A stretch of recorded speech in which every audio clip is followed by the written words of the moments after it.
Sveiki visi, jūs žiūrite kanalą Bitai ir Bytai. Šiandien mes truputį perrašysim Damage Providerį ir Health skriptus.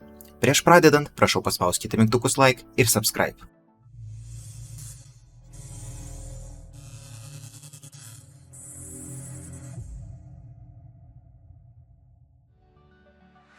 Pradėsime nuo to, o kam mums išvis perrašyti truputį tos skriptus. Mes perrašysim tą skriptą taip, kad galima būtų gauti damage'ą, kuris buvo padarytas, ir priklausomai nuo to damage'o parodyti vieną arba kitą efektą.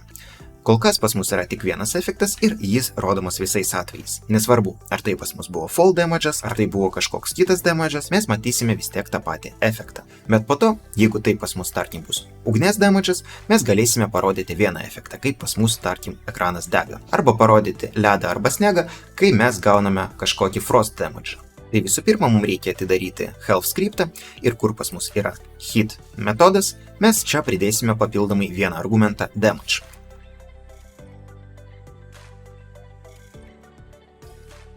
Toliau pas mus iškart neveikia metodas heal, nes čia mes neturime damage'ą. Tai tą damage'ą turim čia pridėti. Tai mes galim parašyti tai taip. Sukursime unitą, nurodysim, kokio tipo pas mus bus damage'as, taip pat damage'ą galim sukurti ir perduosim tą damage'ą į mūsų hit funkciją. Tik mes kol kas prie damage type'o neturim tokio dalyko kaip kill, tai tą kill čia ir galim pridėti.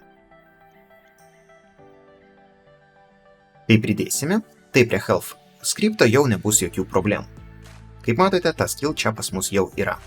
Nusileidžiam žemiau prie mūsų Changed Event Arcs ir čia pridėsime ir mūsų damage'ą, kuris ir yra daromas.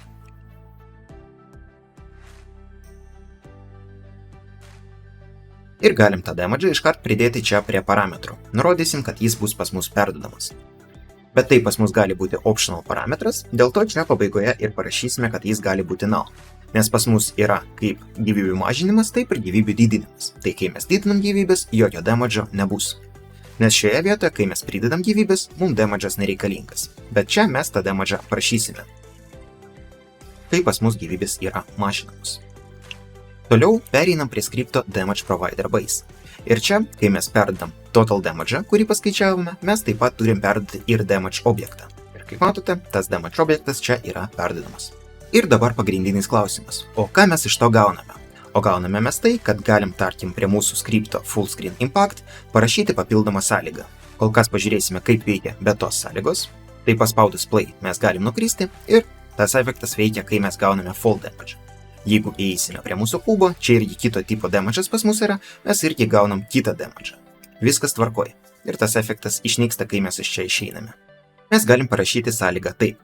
Jeigu bent vienas unitas damage'o, kuris pas mus ten yra, turi tokį tipą kaip fall damage, tada mes galim pasakyti, kad gerai, tas efektas pas mus suveiks, bet su visais kitais tipais tas efektas neveiks. Mes turėsime sukurti kito tipo efektą. Ir tam, kad tą skriptą galima būtų naudoti ir su kitais tipais, mes pridėsime papildomą parametrą. Mes nurodome, su kokiu damage typu tas efektas pas mus veiks. Tai čia tai atrodys jau taip.